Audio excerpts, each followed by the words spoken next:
आज हम पढ़ने जा रहे हैं division algorithm and division lemma. तो डिवीजन एल्गोरिथम और लेमा के बारे में पढ़ने से पहले मैं डिवीजन के बारे में कुछ बता देता हूं, जिससे इसको समझने में आसानी होगी। तो पहले डिवीजन में बारे में देखो, छोटे से नंबर लेते हैं, समझने में आसानी होगा। तो ये एक नंबर है 7, जिसको मैं अगर 2 में डिवाइड करूँगा तो यहाँ पर मैं डालूंगा क्या 3, 6 माइनस करूँगा आ गया 1। ठीक है, तो यहाँ पर क्या आ गया, ये हो गया रिमाइंडर, आर लिख देता हूँ।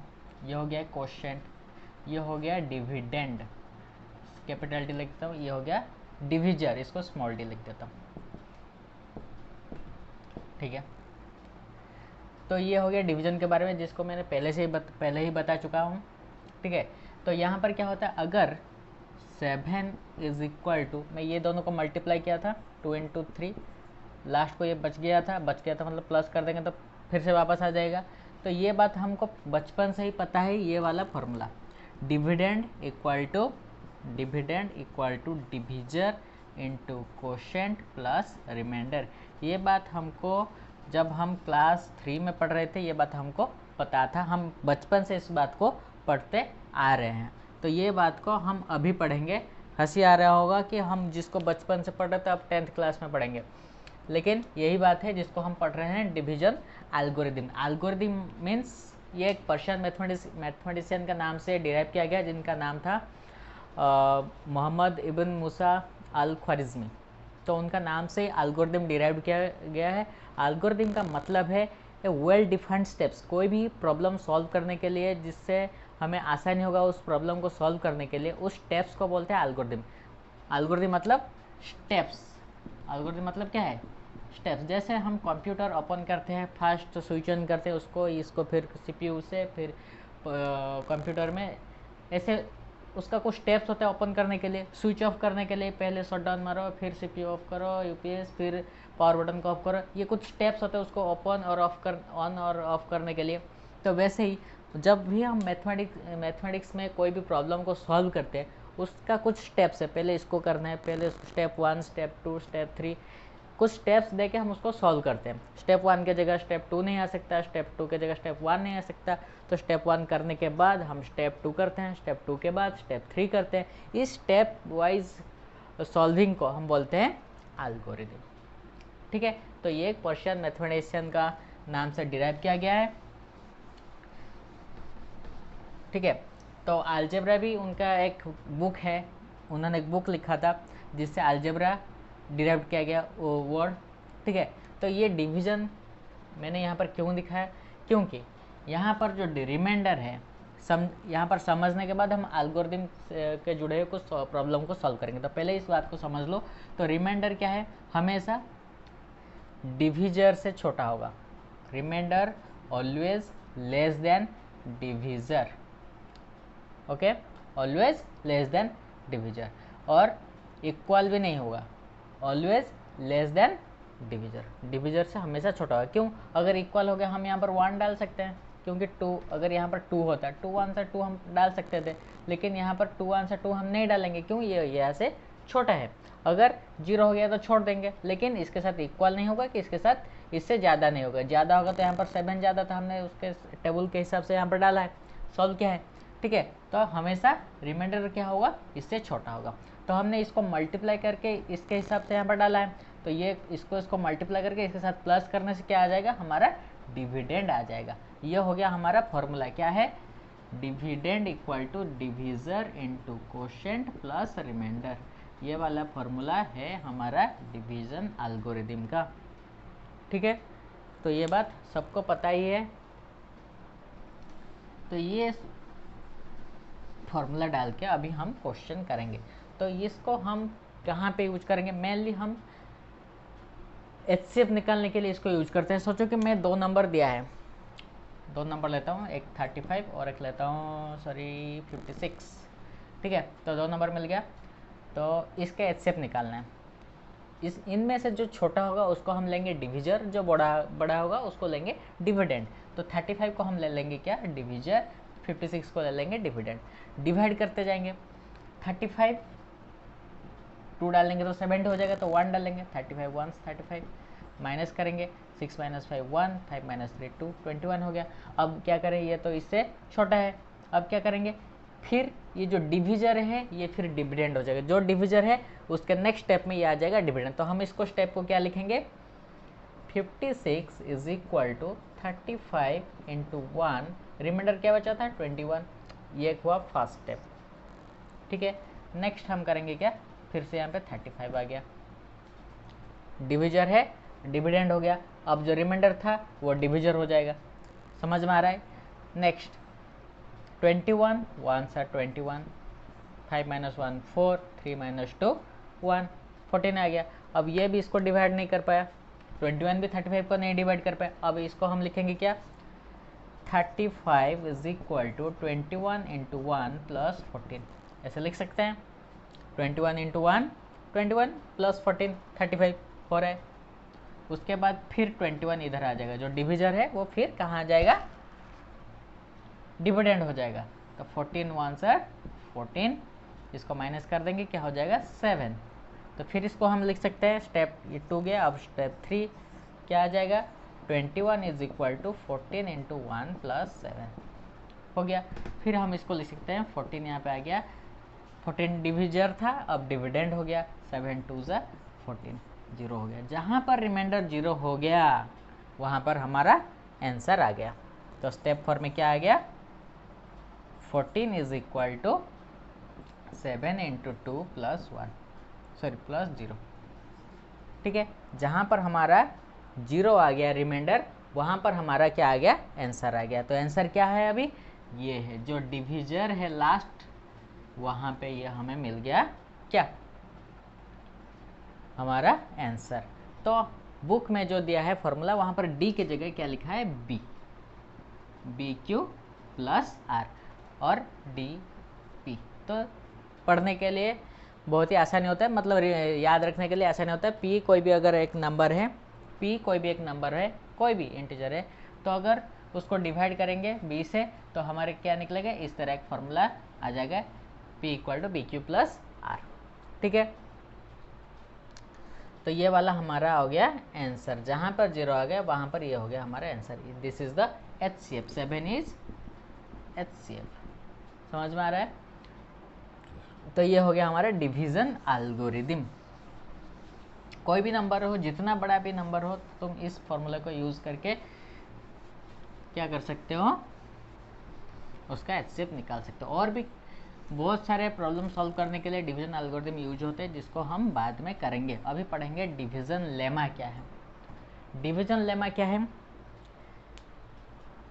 कोई भी एक प्रूवन स्टेटमेंट, पहले से ही वो प्रूव हो चुका है वो स्टेटमेंट, उस स्टेटमेंट को हम यूज करके और एक स्टेटमेंट को प्रूव करेंगे, इसको बोलते हैं लेमा। क्या बोलते हैं, लेमा। लेमा मीन्स कोई भी एक प्रूवन स्टेटमेंट को हम यूज करके दूसरे एक स्टेटमेंट को प्रूव करने को बोलते हैं लेमा। एग्जाम्पल देखते हैं। हमें पता है कि all the even numbers, all even numbers are divisible bye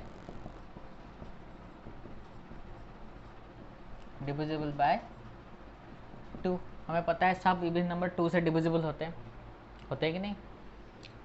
मैं बोल लूँगा कोई भी एक नंबर लेता हूँ, रेंडमली एक नंबर लेते हैं, सोचो कि 13 एक नंबर लिया, मैं पूछूंगा कि ये इवन नंबर नहीं है, प्रूफ करो।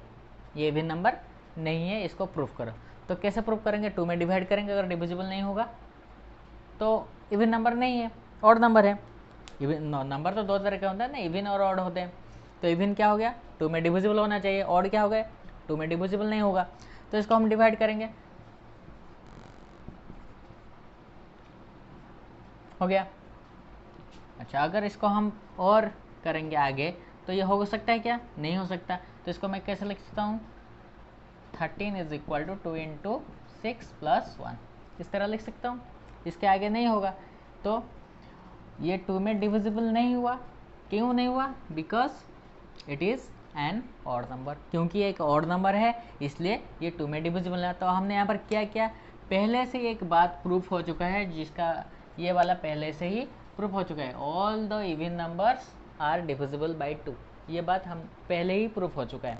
उस प्रूफ स्टेटमेंट को हम यहाँ पर यूज किए कि as the number is not divisible by 2 it is an odd number, क्योंकि ये 2 में डिविजिबल नहीं हुआ, इसलिए ये ऑड नंबर है। ठीक है, पहले से एक स्टेटमेंट प्रूव हो चुका है, उसको यूज़ करके हम एक दूसरे स्टेटमेंट को प्रूव कर रहे हैं, इसलिए इसको बोलते हैं लेमा। क्या बोलते हैं? लेमा का मतलब ये होता है। ठीक है, प्रूफ स्टेटमेंट को यूज करके दूसरे एक स्टेटमेंट को प्रूफ करने को बोलते हैं लेमा। तो ये जो लेमा और डिवीजन एल्गोरिथम है, ठीक है, तो ये डिवीजन लेमा किसने निकाला था? यूक्लिड्स ने निकाला था। यूक्लिड एक मैथमेटिशियन है जिन्होंने इनको निकाला था, इसलिए उनके नाम पर लिखे यूक्लिड्स डिवीजन लेमा बोलते हैं हम। और डिवीजन लेमा और एल्गोरिथम दोनों करीब बहुत इक्वल होते हैं, इसलिए डिवीजन एल्गोरिथम और डिवीजन लेमा को हम डिवीजन एल्गोरिथम भी बोल देते हैं। डिवीजन एल्गोरिथम और डिवीजन यूक्लिड्स डिवीजन लेमा को भी एक साथ बोल देते हैं, डिवीजन लेमा भी बोल देते हैं। तो अभी हम इस दोनों को यूज करके हम कुछ प्रॉब्लम सॉल्व करेंगे। ठीक है, एक प्रॉब्लम है question number 1, so that all even integers, even positive numbers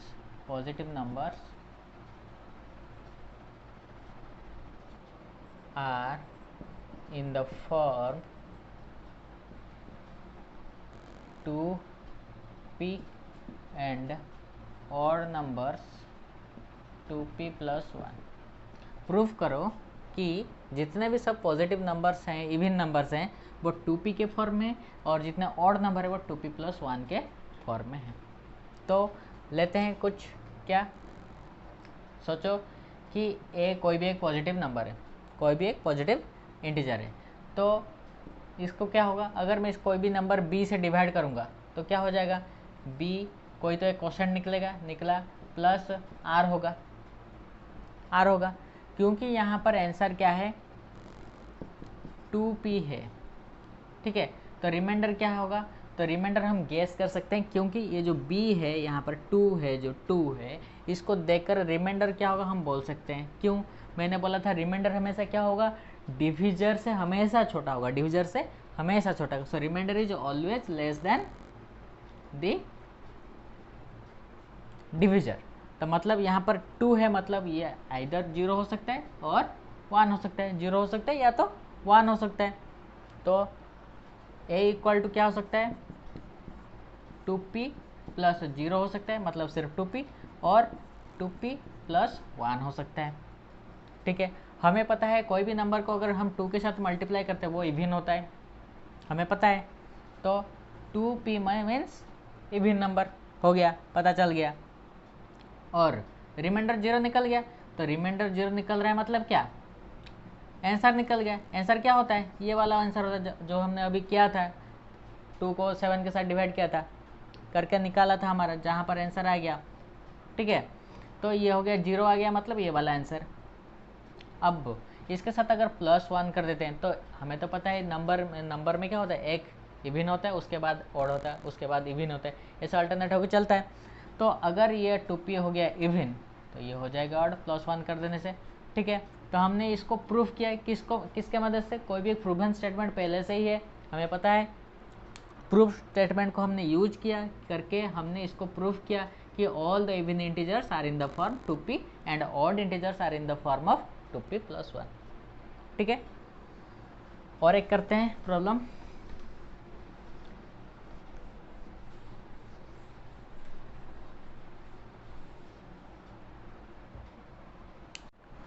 तो हमें क्या करना है? हमें दिखाना है कि यूक्लिड डिवीजन लेमा यूज करके ये दिखाना है कोई भी पॉजिटिव इंटीजर है उसका अगर हम स्क्वायर करते हैं वो कौन से फॉर्म में आएगा? 3m और 3m plus 1 के फॉर्म में आएगा। ठीक है, 3m और 3m plus 1। तो हम लेते हैं कोई भी एक positive integer, let a be any positive integer. a कोई भी एक पॉजिटिव इंटीजर है and b is equal to 3। a क्या है? एक कोई भी पॉजिटिव इंटीजर है, वाह, और b क्या है? 3। तो ये अब इसको हम कैसे लिख सकते हैं? a equals to B Q plus R, means b क्या है? 3 है, तो क्वोशेंट तो कुछ आएगा, रिमाइंडर भी कुछ आएगा। ठीक है, तो अब रिमाइंडर क्या आएगा हम लिख सकते हैं, क्या क्या लिख सकते हैं? b से छोटा आएगा। क्यों? हमें पता है कि हमने अभी पहले से क्या पढ़ के आए कि जो रिमाइंडर होता है वो b से हमेशा छोटा होता है, या तो ये 0 आएगा, या तो 1 आएगा, या तो 2 आएगा, लेकिन 3 नहीं आएगा। ठीक है, तो अब हम इसको कैसे लिख सकते हैं? 3q plus 0, 3q plus 1, 3q plus 2, ऐसे लिख सकते हैं। अब क्या करना है, इनका स्क्वायर लिखना है। क्या लिखना है? स्क्वायर करना है। देखते हैं कि ये 3q प्लस 1 3q प्लस 2 के फॉर्म में आता है कि नहीं।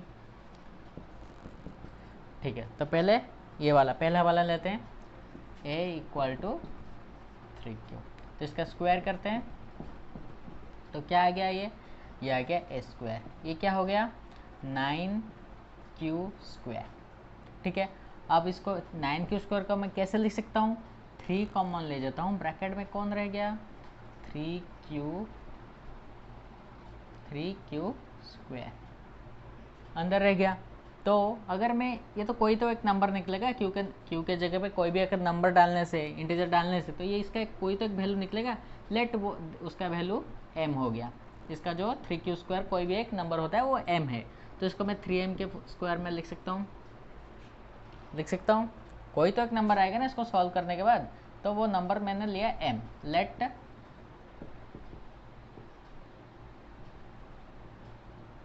ठीक है, 3q स्क्वायर को मैंने m ले लिया, कोई तो सॉल्यूशन निकलेगा ना उसका।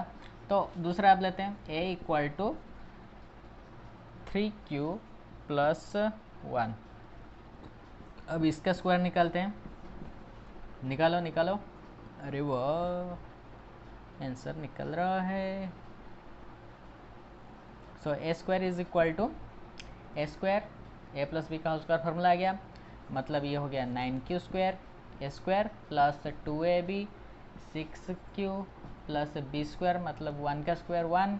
अब यहाँ पर देखो मैं क्या कॉमन ले सकता हूँ, यहाँ पर 9 है, यहाँ पर 6 है, क्या कॉमन लेंगे? 3। तो अंदर क्या रह जाएगा?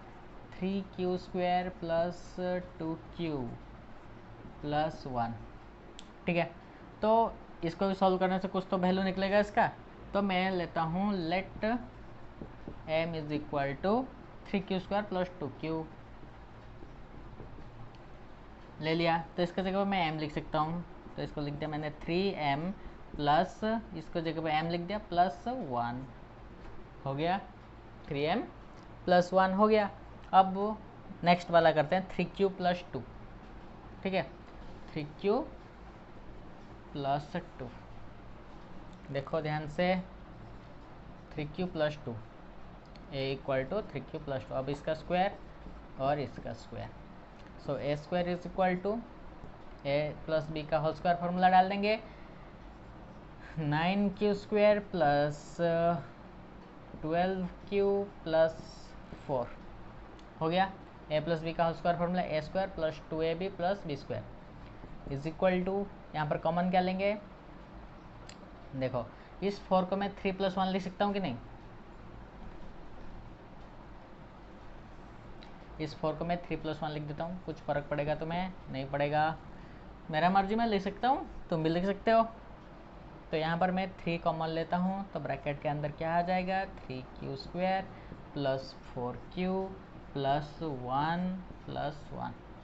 तो ये 3 का वजह मैं सब टर्म से क्या ले गया? 3 कॉमन ले गया, लेकिन इससे तो नहीं जाएगा ना, इसको बाहर लिख दे। तो ब्रैकेट के अंदर जो रह गया उनके साथ 3 मल्टीप्लाई करेंगे तो फिर से इसको वापस पा जाएंगे।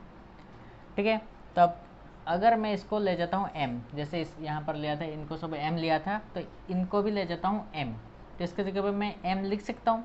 तो ये हो गया 3m हो गया प्लस 1 हो गया सॉल्व। तो अभी हमने क्या देखा, जितने भी हमने उसका पॉसिबिलिटीज़ लिए थे, 3q plus 0, 3q plus 1, 3q plus 2, जितने भी लिए थे उनका हमने स्क्वायर निकाल के हमने देखा कि सबका सब जगह क्या निकल रहा है? 3m प्लस 1 निकल रहा है। तो हमने जो यहाँ पर क्वेश्चन दिया था हमने इसको अभी प्रूफ कर दिया, यूक्लिड्स डिवीजन लेमा हमने यूज करके हमने इसको प्रूफ कर दिया। तो यहाँ पर भी एल्गोरिथम भी लगा है, देखो डिवीजन एल्गोरिथम भी है, हमने सब स्टेप बाय स्टेप किया है। तो एल्गोरिथम मतलब क्या? कोई भी एक प्रॉब्लम को हमने स्टेप बाय स्टेप किया है, तो यह तो होता है एल्गोरिथम। तो एल्गोरिथम मेनली कंप्यूटर एक्सेप्टेबल होना चाहिए। तो पहले ही इसको एल्गोरिदम कंप्यूटर में ज़्यादातर यूज किया जाता है, ठीक है। So a well defined steps to solve any problem, to make a correct procedure, okay. कोई भी एक प्रॉब्लम सॉल्व करने के लिए एक प्रोसीड्यूर होता है जिसको स्टेप बाय स्टेप करते हैं, उसको बोलते हैं डिवीजन एल्गोरिदम। और लेमा क्या होता है, कोई भी एक प्रूवन स्टेटमेंट को यूज करके हम उस स्टेटमेंट को प्रूव करने को बोलते हैं। पहले एक स्टेटमेंट प्रूव हो चुका है, उसको यूज करके दूसरे स्टेटमेंट को प्रूव करने को बोलते हैं लेमा। क्योंकि इसको यूक्लिड ने निकाला था, इसलिए उनके नाम पे बोलते हैं यूक्लिड्स डिवीजन लेमा। समझ में आ गया। अब हम पढ़ने वाले हैं fundamental theorem of arithmetic. Fundamental theorem of arithmetic, fundamental theorem. Fundamental theorem of arithmetic क्या होता है? ये थ्योरम बोलता है कोई भी एक नंबर हो, कोई भी एक नंबर हो, वो क्या होता है, प्राइम नंबर का प्रोडक्ट होता है। कोई भी प्राइम नंबर हो, उसका प्रोडक्ट से कोई भी नंबर निकलता है। जैसे कि सोचो कि ये नंबर 3 है, तो इसे ये कैसे बना है, 1 इंटू 3 बना है, तो प्राइम नंबर है। This 3 is the product of prime numbers. तो फंडामेंटल थ्योरम यही बोलता है कि कोई भी नंबर हो, वो किससे बना होता है, प्राइम नंबर्स को मल्टीप्लाई करने से वो बना है। एंड तो ये 3 एक प्राइम नंबर है, 1 तो छोड़ो, 1 क्या है, यूनिक नंबर है। तो हम और एक नंबर लेते हैं 13, ये होता है 1 इंटू 13, तो ये भी हो गया product of prime number, 13 into 1 हो गया, ठीक है। तो फंडामेंटल थ्योरम ऑफ अरिथमेटिक यही बोलता है कि कोई भी नंबर हो, पॉजिटिव नंबर हो, वो प्राइम नंबर्स का प्रोडक्ट होता है। एंड उसको तुम 1 इंटू 13 लिखो कि 13 इंटू 1 लिख दो, उससे कोई फ़र्क नहीं पड़ेगा। लेकिन 13 के जगह पे तुम और कुछ नहीं लिख सकते, या यहाँ पर 12 नहीं लिख सकते, या तो 7 नहीं लिख सकते। तो जो भी प्राइम नंबर वहाँ पे लिखा है उसी को ही लिखना पड़ता है, वो यूनिक होता है। कोई भी एक नंबर का जो फैक्टर्स होता है, प्राइम नंबर्स का फैक्टर्स होता है, वो यूनिक होता है। सोचो कि कोई भी एक नंबर है 18, तो मैं इसको प्रेजेंट कर सकता हूँ इन the form of prime numbers, product of prime numbers. Prime numbers का प्रोडक्ट के फॉर्म में इसको रिप्रेजेंट कर सकता हूँ। सोचो कि ये 6 इंटू 3 मैंने लिख दिया, तो 6 तो प्राइम नंबर नहीं है, तो इसको मैं 2 इंटू 3 लिख सकता हूँ 6 के जगह पे, और इंटू 3 तो ये है, तो ये देखो सब के सब क्या हो गया, प्राइम नंबर हो गया। And this is the unique way to represent this number. Unique way मतलब सिर्फ यही प्राइम नंबर मिलके ही 18 बनाते हैं, ठीक है। और कोई प्राइम नंबर नहीं है इनके अंदर, और भी अगर कोई प्राइम नंबर डालेंगे तो नहीं होगा। देखो ट्राई करके देखो, नहीं होगा। सो दे आर यूनिक, बट तुम इसको किसी भी फास्ट इसको लिखो, इसको लिखो, इसको लिखो, कोई फ़र्क नहीं पड़ेगा। Irrespective of their writing they are unique. तुम उसको किसी भी तरह से लिखो, वो इक्वल होंगे, ठीक है। कोई भी और एक नंबर लेते हैं 30 को मैं 10 इंटू 3 लिख सकता हूँ, लेकिन 10 तो प्राइम नंबर नहीं है, 2 इंटू 5 कर देते हैं, ठीक है। And they are unique. This is the fundamental theorem of arithmetic, ठीक है। तो एक प्रॉब्लम इससे सॉल्व करेंगे। प्रूफ हमें बताना है कि ये वाला प्राइम नंबर है कि कंपोजिट नंबर है, ठीक है। तो अगर प्राइम नंबर किसको बोलते हैं, सिर्फ 2 ही फैक्टर होता है, 1 होता है और वो नंबर खुद होता है। सोचो कि ये नंबर है 19, तो 19 का कितना फैक्टर है, एक होता है 1, एक होता है वो खुद। First 1 is the factor and second 19 is the factor. Except this 2 factors there is no other factor. ये दोनों के अलावा और इसका कोई फैक्टर नहीं है, तो इसलिए इसको प्राइम नंबर बोलते हैं। अगर मैं यहाँ पर 18 लूँ तो यहाँ पर कितना फैक्टर आते हैं, पहले तो 1 आ जाता है, फिर 2 आ जाता है, फिर 3 आ जाता है, फिर 6, फिर 9, फिर 18। देखो कितना फैक्टर हो गया इसका। 1 और 18 को छोड़ देते हैं, वाह, 1 और उस नंबर को छोड़ देंगे। अगर और एक नंबर कोई आ जाता है उस ये दोनों के अलावा, सोचो कि यहाँ पर और नहीं, सिर्फ 2 आया, हमें पता है सिर्फ 2 ही फैक्टर आया। तो जैसे कि 14 का देखो, 1 है, 7 है, सॉरी 1, 2, 7, 14, तो यहाँ पर ये दोनों को छोड़ देते हैं। तो 2 और 7 जो एक्स्ट्रा फैक्टर आ गए, तो इसके वजह से इसको हम बोलेंगे कॉम्पोजिट नंबर। ठीक है, नंबर तो दो ही तरह के होते हैं, प्राइम नंबर या तो कॉम्पोजिट नंबर। प्राइम नंबर किसको बोलते हैं? जिसका दो ही फैक्टर होते हैं। कॉम्पोजिट नंबर किसको बोलते हैं? जिसका दो से ज़्यादा फैक्टर होते हैं। प्राइम नंबर को छोड़ दो और जो बचे वो हो गए कॉम्पोजिट नंबर। तो कॉम्पोजिट नंबर ये है, कॉम्पोजिट नंबर ये है, कॉम्पोजिट नंबर, लेकिन ये नहीं है क्योंकि इसका दो ही फैक्टर है। इसका कितना सारा देखो, 6 फैक्टर हो गया, इसका 4 फैक्टर हो गया, जिसके वजह से हम इसको कॉम्पोजिट नंबर बोलते हैं, इसको प्राइम नंबर बोलते हैं। ठीक है, तो अगर तुम्हें पूछा होगा ये नंबर क्यों प्राइम नंबर है, तुम बोल सकते हो, आराम से बोल सकते हो। मैं यहाँ पर एक दूंगा करने के लिए, 7 into 3 into 3 into 2 into 1 sorry plus 5। हमें बताना है कि ये प्राइम नंबर है या कौन सा प्राइम नंबर है कि कॉम्पोजिट नंबर है, देखते हैं। अच्छा, 3 कॉमन ले जाता हूँ, ब्रैकेट में क्या रह गया, 7 इंटू 2 रह गया, प्लस 5 रह गया। तो 7 इंटू 2 14, 14 इंटू 3 42, प्लस 5 ये हो गया 47। तो 47 को मैं किस तरह लिख सकता हूँ? 47 का तो फैक्टर होता है 1 एंड 47, और कहीं पे है 47, 1 और 47 दो ही फैक्टर है इसका, इससे ज़्यादा कोई फैक्टर नहीं है। तो इसको मैं बोल सकता हूँ क्या, ये एक प्राइम नंबर है। तो क्वेश्चन करते हैं, 7 इंटू 11 इंटू 13 प्लस 13। बुक में आपका ये क्वेश्चन है, इसको सॉल्व करते हैं। ये हमें प्रूव करना है कि, हमें बताना है कि ये कॉम्पोजिट नंबर है या प्राइम नंबर है तो क्यों है।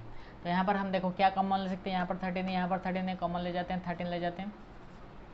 तो ब्रैकेट के अंदर क्या रह जाएगा, 11 इंटू 7 रह गया, प्लस 1 रह गया यहाँ पे। ठीक है, तो ये हो गया क्या, सॉरी यहाँ पर 13 है, तो 13 इंटू 11 इंटू 7 कितना हो गया, 77, प्लस 1 कितना हो गया, 78। तो यहाँ पर क्या आ गया, 13 इंटू 78। तो 78 के जगह में मैं क्या लिख सकता हूँ, 13 इंटू 6 लिख सकता हूँ। 13 इंटू 6, 6 के जगह पर मैं 3 इंटू 2 भी लिख सकता हूँ। तो इतना सारा फैक्टर आ गया इस नंबर का, तो ये हो जाएगा कि प्राइम नंबर होगा कि कॉम्पोजिट नंबर होगा। ये तो कॉम्पोजिट नंबर होगा क्योंकि इसका इतना सारा फैक्टर निकल गया। ठीक है, तो आज के लिए इतना ही। Thank you for watching this video. पढ़ते रहो, खेलते रहो, मज़े करते रहो, and have a nice day.